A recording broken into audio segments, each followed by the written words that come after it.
জয় শ্রীকৃষ্ণ। রাধে রাধে। নমস্কার ভক্তরা, আপনাদের সকলকে বৈশাখ মাসের কৃষ্ণপক্ষের একাদশী তিথি অর্থাৎ অপরা একাদশীর অসংখ্য শুভেচ্ছা ও আন্তরিক অভিনন্দন। বন্ধুরা, আজকের এই ভিডিওটি অত্যন্ত গুরুত্বপূর্ণ এবং জ্ঞানবর্ধক হতে চলেছে, কারণ আজকের এই ভিডিওতে আমরা বিস্তারিতভাবে জানব যে 2026 সালে সমস্ত পাপের সমূল নাশকারী এবং তিলকনাথ ভগবান শ্রীহরি বিষ্ণুর বিশেষ ও অসীম কৃপা প্রাপ্তির সেই পবিত্র অপরা একাদশী কোন দিনে পড়েছে। এই পবিত্র ব্রতটি কী বার 12ই মে পালন করা হবে নাকি 13ই মে, কারণ একাদশীর তিথি শুরু এবং শেষ হওয়ার সময় নিয়ে পঞ্চাঙ্গ অনুসারে মানুষের মধ্যে বেশ বিভ্রান্তি ও দ্বিধার সৃষ্টি হয়েছে।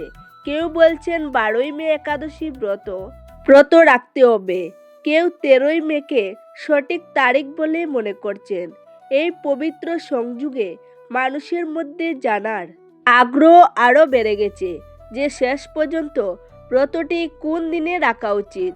ব্রতের পালন অর্থাৎ ব্রত ভাঙার সঠিক সময় ও শুভ মুহূর্ত কি, পালনের সময় কি খাওয়া উচিত এবং কি খাওয়া উচিত নয়, এই অবস্থায় একাদশীর ব্রত কিভাবে পালন করবেন, কোন বিশেষ নিয়মগুলি মেনে চলা অত্যন্ত জরুরি এবং কোন ভুলগুলো কখনোই করা উচিত নয়, এই সমস্ত বিস্তারিত তথ্য আপনি এই একটি মাত্র ভিডিওতেই জানতে পারবেন। পাশাপাশি আমরা বিস্তারিতভাবে জানব ব্রত কখন এবং কিভাবে পালন করবেন, ভগবান বিষ্ণু ও মা লক্ষ্মীর পূজার সঠিক বিধি কী হবে এবং ব্রতের সময় কোন কঠোর নিয়মগুলি আপনাকে মেনে চলতে হবে। এছাড়াও বৈশাখ মাসের এই তীব্র গরমের সময় কৃষ্ণপক্ষের একাদশীর দিনে কোন কোন জিনিস খাওয়া উচিত এবং কোন জিনিসগুলো ভুলেও খাওয়া উচিত নয়, এর শাস্ত্রীয় কারণও আমরা আপনাদের জানাবো। এর পাশাপাশি আমরা গভীরভাবে জানব এই দিনে কোন কোন পুণ্য কাজ অবশ্যই করা উচিত এবং কোন কোন নিষিদ্ধ কাজ আছে যেগুলো ভুলেও করা উচিত নয়, নইলে ব্রত ভঙ্গ হয়েছে বলে ধরা হয় এবং পাপের অংশীদার হতে হয়। তাই আজকের ভিডিওটি খুবই গুরুত্বপূর্ণ হতে চলেছে। আমার সকল ভক্তদের কাছে অনুরোধ, ভিডিওটি আপনারা শুরু থেকে শেষ পর্যন্ত মনোযোগ সহকারে দেখবেন। যদি ভালো লাগে তবেই একটি লাইক করবেন আর ভক্তি ভরে কমেন্টে লিখবেন জয় মা লক্ষ্মী, জয় শ্রীকৃষ্ণ, রাধে রাধে। আমাদের পঞ্জিকা অনুযায়ী বছরে প্রতি মাসে দুটি করে একাদশী তিথি আসে, একটি কৃষ্ণপক্ষের এবং একটি শুক্লপক্ষের। কিন্তু বৈশাখ মাসের কৃষ্ণপক্ষের এই অপরা একাদশী মাহাত্ম্য আমাদের পুরাণ ও শাস্ত্রে অত্যন্ত বিস্ময়কর ও অনন্য বলে বর্ণনা করা হয়েছে। অপরা শব্দের অর্থ হল অসীম বা যার কোনো সীমা নেই। স্কন্দ পুরাণ, পদ্ম পুরাণ, ভবিষ্য পুরাণ বর্ণিত কাহিনী অনুযায়ী অপরা একাদশীর ব্রত পালন করলে মানুষ অসীম পুণ্য লাভ করে। তার সমস্ত পাপ, সে এই জন্মের হোক বা পূর্বে জন্মের, যত পুরনো বা ভয়ঙ্করী হোক না কেন, ভগবান বিষ্ণুর কৃপায় সঙ্গে সঙ্গেই ভস্ম হয়ে নষ্ট হয়ে যায়। যে ব্যক্তি এই পবিত্র ব্রতটি সম্পূর্ণ ভক্তি ও শ্রদ্ধার নিয়ম মেনে পালন করে, সে সরাসরি ভগবান শ্রীহরি বিষ্ণুর আশীর্বাদ লাভ করে। এই ব্রতের মাহাত্ম্য বর্ণনা করতে গিয়ে স্বয়ং ভগবান শ্রীকৃষ্ণ ধর্মরাজ যুধিষ্ঠিরকে বলেছিলেন, এ রাজন, কার্তিক মাসে পুষ্কর তীর্থে স্নান করার যে পুণ্য, মাঘ মাসে মকর সংক্রান্তির সময়ে প্রয়াগরাজের ত্রিবেণী সঙ্গমে স্নান করার যে পুণ্য, কাশীতে শিবরাত্রির কঠোর ব্রত পালন করার যে পুণ্য এবং গয়া তীর্থে পিতৃদের জন্য বিধি মেনে পিণ্ডদান করার যে পুণ্য, এই সমস্ত পুণ্য শুধুমাত্র একটি অপরা একাদশীর ব্রত পালন করলে সহজেই লাভ করা যায়। জীবনে যদি বড় কোনো শারীরিক কষ্ট, দুরারোগ্য, ব্যাধি, কঠিন বাধা বা আর্থিক সংকট থাকে, তবে এই একাদশীকে অত্যন্ত ফলদায়ক এবং সব ধরনের দুর্ভাগ্য থেকে রক্ষা করার ডাল হিসেবে মনে করা হয়। শাস্ত্রে এমনও বলা হয়েছে যে ব্রহ্মহত্যা, পরনিন্দা, মিথ্যা সাক্ষী দেওয়া, মিথ্যা বলা এবং শাস্ত্রের অবমাননার মতো গুরুতর পাপ থেকেও এই একাদশী মুক্তি দিতে সক্ষম। শাস্ত্রীয় বিশ্বাস অনুযায়ী যে ব্যক্তি এই অপরা একাদশীর ব্রত সম্পূর্ণ ভক্তিভরে পালন করে, মৃত্যুর পরে তাকে যমরাজের ভয়ঙ্কর দর্শন করতে হয় না। এই ব্রতের বিশেষত্ব সম্পর্কে ঋষি মুনিরা আরও বলেছেন, যদি কোনো ব্যক্তি গুরুতর অসুস্থতায়, বার্ধক্য বা অন্য কোনো কারণে পূর্ণ উপবাস পালন করতে না পারেন, তবুও যদি তিনি একাদশীর দিনে সাত্ত্বিক নিয়ম মেনে ভগবান শ্রীহরির আন্তরিকভাবে পূজা করেন এবং শাস্ত্রে বর্ণিত দান পুণ্য ও দীপদান করেন, তাহলেও তিনি ভগবান শ্রীনারায়ণ ও দেবী মা লক্ষ্মীর অসাধারণ আশীর্বাদ লাভ করেন।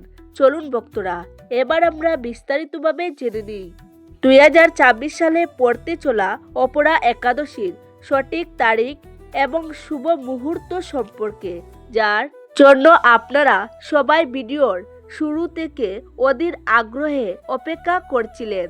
বৈদিক পঞ্জিকা অনুসারে 2024 সালে অপরা একাদশী তিথি শুরু হবে 12ই মে মঙ্গলবার দুপুর 2:52 এবং এই একাদশী তিথির সমাপ্তি হবে পরের দিন অর্থাৎ 13ই মে বুধবার দুপুর 1:29। এখন বন্ধুরা, সনাতন হিন্দু ধর্মে উদয় তিথিকে সর্বাধিক গুরুত্বপূর্ণ ও প্রধান হিসেবে ধরা হয়। উদয়া তিথির অর্থ হলো যে তিথিতে সূর্যোদয় হয়, সেই তিথিকে পুরো দিনের জন্য গ্রহণ করা হয় এবং সেই দিনেই সমস্ত ব্রত ও উৎসব পালন করা হয়। তাই 13ই মে বুধবার একাদশী ব্রত পালন করা হবে। এই অপরা একাদশীর পারণ মুহূর্ত হবে পরের দিন অর্থাৎ 14ই মে বৃহস্পতিবার সূর্যোদয়ের পর। পারণের সবচেয়ে শুভ সময় সকাল 5:31 থেকে সকাল 8টা পর্যন্ত। এই নির্দিষ্ট সময়ের মধ্যে আপনাকে ব্রত ভাঙতে হবে। শাস্ত্রে স্পষ্ট নির্দেশ রয়েছে যে হরিবাসর শেষ হওয়ার পর এবং দ্বাদশী তিথি শেষ হওয়ার আগে পালন করা সবচেয়ে শুভ। তাই বন্ধুরা, আপনারা নিশ্চিন্ত মনে এবং কোনো সন্দেহ ছাড়াই 13ই মে বুধবার এই পবিত্র ব্রত পালন করুন এবং ভগবান বিষ্ণুর অসীম কৃপা লাভ করুন। এবার আসুন বন্ধুরা, সেই অত্যন্ত পবিত্র এবং প্রেতযোনি থেকে মুক্তি প্রদানকারী অপরা একাদশীর পৌরাণিক কাহিনী শ্রবণ করি, যা শোনা মাত্রই মানুষের বহু পাপ নষ্ট হয়ে যায়। প্রাচীনকালে মহিধ্বজ নামে এক অত্যন্ত ধর্মপরায়ণ, সত্যবাদী ও ন্যায়পরায়ণ রাজা রাজত্ব করতেন। তিনি তার প্রজাদের নিজের সন্তানের মতো লালন পালন করতেন এবং তার রাজ্যে সর্বত্র সুখ ও শান্তি বিরাজ করত।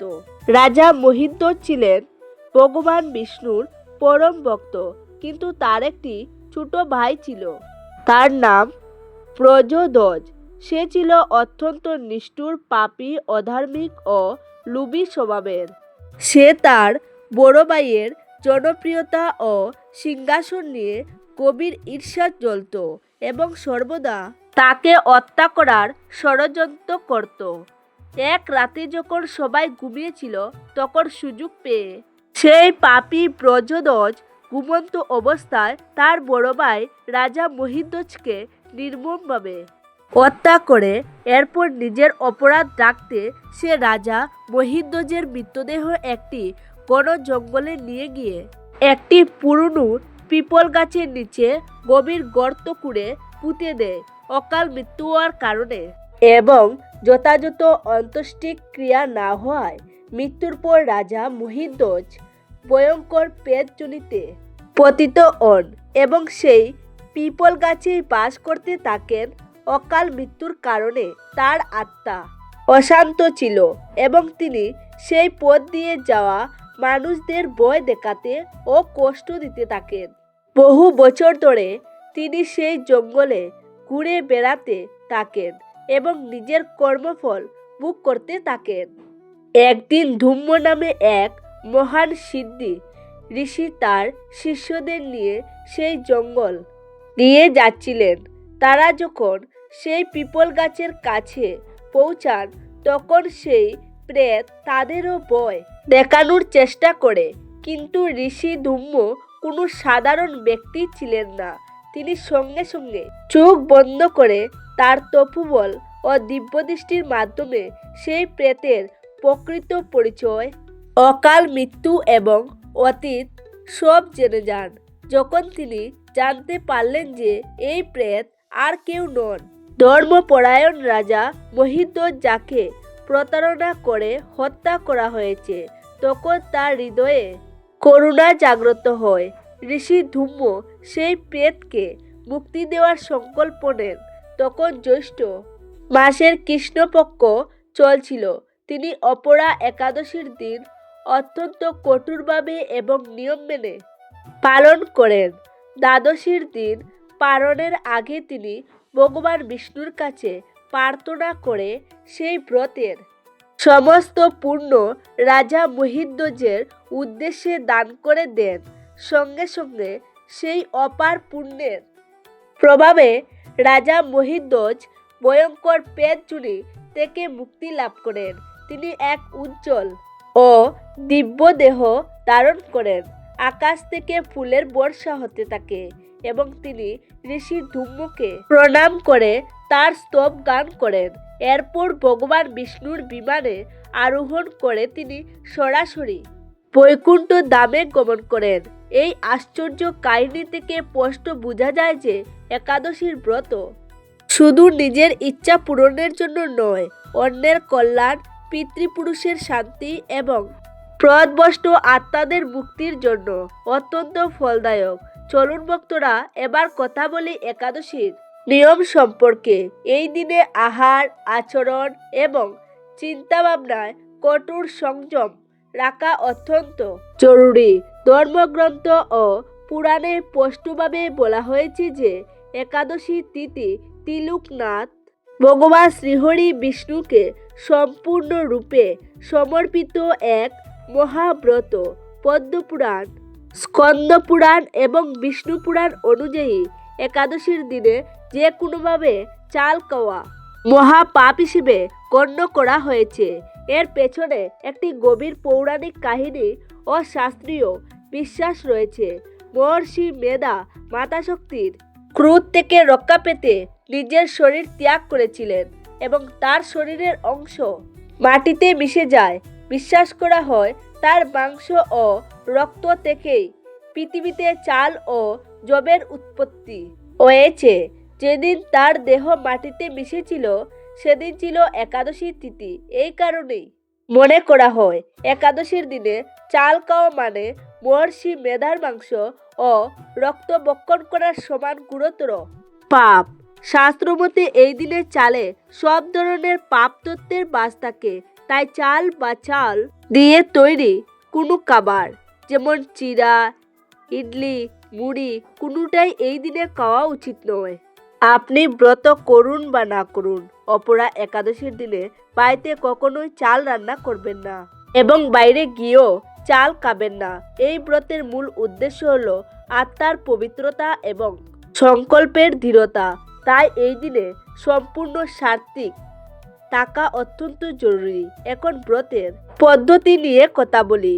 এই দিনে চেষ্টা করবেন সূর্যোদয়ের আগে অর্থাৎ ব্রহ্ম মুহূর্তে, অর্থাৎ ভোর প্রায় 4টের দিকে ঘুম থেকে উঠতে, কারণ ব্রহ্ম মুহূর্তকে দেবতাদের সময় হিসেবে ধরা হয়।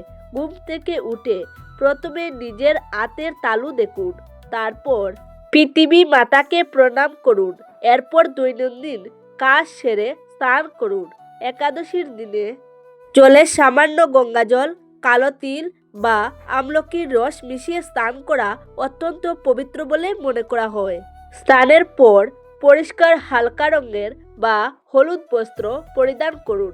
কালো বা গাঢ় নীল রঙের বস্ত্র এই দিনে পরা একেবারেই উচিত নয়। এরপর বাড়ির মন্দির ভালোভাবে পরিষ্কার করুন। যদি বাড়িতে ভগবান বিষ্ণু বা গোপালের মূর্তি থাকে তাহলে তাদের পঞ্চামৃত দুধ, দই, ঘি, মধু ও চিনি দিয়ে স্নান করান।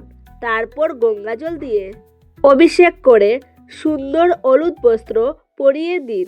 এরপর ডান হাতে জল, হলুদ ফুল এবং কালো তিল নিয়ে ভগবানের সামনে বসে আন্তরিকভাবে সংকল্প নিন। হে প্রভু শ্রী হরিনারায়ণ, আমি এক সাধারণ মানুষ, অজ্ঞতায় ভরা। আপনার কৃপা, পরিবারের মঙ্গল, সুখ সমৃদ্ধি এবং দুর্ভাগ্য থেকে মুক্তির জন্য আজ অপরা একাদশীর ব্রত গ্রহণ করছি। হে প্রভু, আমাকে এই ব্রত সঠিকভাবে পালন করার শক্তি দিন। সংকল্পের জল ভগবানের চরণে অর্পণ করুন। এরপর পূজা শুরু করুন। ভগবানকে চন্দন, হলুদ ফুল অর্পণ করুন। মনে রাখবেন, তুলসী পাতা ছাড়া ভগবান বিষ্ণু কোনো ভোগ গ্রহণ করেন না, তাই ভোগে অবশ্যই তুলসী পাতা রাখবেন। ধূপ দেখান এবং ঘিয়ের প্রদীপ জ্বালান। আম, তরমুজ, কলা, আপেল ও মিষ্টি ভোগ হিসেবে নিবেদন করুন। এরপর আসনে বসে ওম নমো ভগবতে বাসুদেবায় মন্ত্র জপ করুন। চাইলে বিষ্ণু সহস্রনাম পাঠ করতে পারেন। এই দিনে এর ফল হাজার গুণ বৃদ্ধি পায়। সন্ধ্যার সময় সূর্যাস্তের পর গড়ের মন্দিরে বা দরজায় ঘিয়ের প্রদীপ জ্বালান এবং ভগবান বিষ্ণু ও মা লক্ষ্মীর স্মরণ করুন। এবার আসি কোন কাজগুলো এই দিন এড়িয়ে চলা উচিত। এই ব্রতের মূল ভাবই হলো ইন্দ্রিয় সংযম এবং ব্রহ্মচর্য পালন। তাই একাদশীর আগের দিন দশমী থেকে রসুন, পেঁয়াজ, মাংস, মদ ও তামসিক খাবার ত্যাগ করতে হবে। একাদশীর দিন রাগ, লোভ, হিংসা, অহংকার, পরনিন্দা করা সম্পূর্ণ নিষেধ। যে কোনো পরিস্থিতিতেই রাগ করবেন না এবং কাউকে কটু কথা বলবেন না। এই দিনে কোনো গাছের পাতা, ডাল বা ফুল তোলা উচিত নয়। এই দিন বাড়ি পরিষ্কার ও পবিত্র রাখুন, কারণ নোংরা বাড়িতে মা লক্ষ্মীর বাস হয় না। বয়স্ক মানুষ, নারী ও ব্রাহ্মণদের সম্মান করুন। কাউকে কষ্ট দেবেন না। মিথ্যা বলা, প্রতারণা, অসৎ কাজ ও জুয়া খেলা সম্পূর্ণ নিষিদ্ধ। এই একাদশী অপার পুণ্য প্রদানকারী। তাই যদি আপনি মনে কারো প্রতি ক্লেশ, হিংসা বা ঘৃণা রেখে এই ব্রত পালন করেন তাহলে ব্রতের 100% ফলও পাবেন না। একাদশীর দিনে ঘুমানো বড় দোষ বলে মনে করা হয়, বরং রাতে ভগবান বিষ্ণুর স্মরণে জাগরণ করা শাস্ত্র অনুযায়ী সর্বোত্তম। সারা রাত ভজন, কীর্তন, আরতি ও মন্ত্রজপের মাধ্যমে এই রাত্রিকে প্রভুর চরণে সমর্পণ করুন। ব্রত পালন ও পূজার পাশাপাশি পালনের নিয়ম সঠিকভাবে পালন করাও সমান গুরুত্বপূর্ণ, কারণ পালন ছাড়া একাদশী ব্রত কখনোই সম্পূর্ণ হয় না। একাদশীর পালন সর্বদা দ্বাদশীর তিথি শেষ হওয়ার আগে এবং সূর্যোদয়ের পরে শুভ মুহূর্তে করতে হয়। পালনের সময় অবশ্যই সম্পূর্ণ সাত্বিক ও নিজের গড়ে তৈরি তাজা খাবার গ্রহণ করতে হবে। পালনের খাদ্যে আমলকির বিশেষ গুরুত্ব রয়েছে। শাস্ত্রে আমলকিকে ভগবান বিষ্ণুরই এক রূপ বলা হয়েছে। পালনের সময় এটি খেলে আয়ু, স্বাস্থ্য এবং অখণ্ড সৌভাগ্য লাভ হয়। আরেকটি গুরুত্বপূর্ণ বিষয় হলো, যে কারণে একাদশীর দিনে চাল খাওয়া পাপ বলে ধরা হয়, সেখানে দ্বাদশীর দিনে পালনের সময় চাল খাওয়া অত্যন্ত শুভ। ব্রতের পুণ্যফল পাওয়া যায় এবং শরীরেও শক্তি ফিরে আসে। বন্ধুরা, তো এই ছিল আজকের ভিডিও। আপনাদের কেমন লেগেছে অবশ্যই কমেন্টে জানাবেন। সবাই ভালো থাকবেন, সুস্থ থাকবেন। দেখা হবে নতুন একটি ভিডিওতে। নমস্কার, ধন্যবাদ।